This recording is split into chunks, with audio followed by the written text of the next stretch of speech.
கோவை மேற்கு தொடர்ச்சி மலையை ஒட்டியுள்ள தொண்டாமுத்தூர் பகுதியில் பல கிராமங்கள் உள்ளன.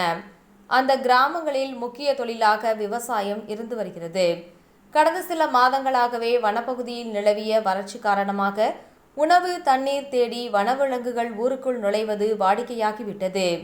இந்நிலையில் கடந்த சில நாட்களாகவே ஒவ்வொரு கிராம பகுதிகளிலும் ஒற்றை காட்டு யானை மற்றும் 2-3 காட்டு யானைகள் ஊருக்குள் புகுந்து அட்டகாசத்தில் ஈடுபட்டு வருகின்றன.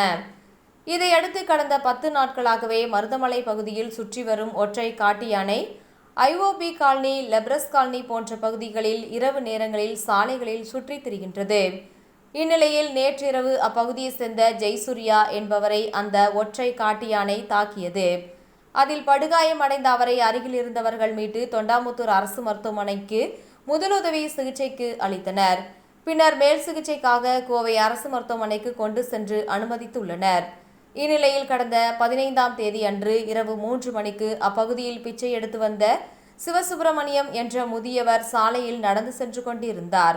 பின்பக்கமாக யானை வந்ததை கண்டு அதிர்ச்சி அடைந்த அவர் ஓடி செல்ல முடியாமல் பயந்து நடுங்கி நின்று கொண்டுள்ளார்.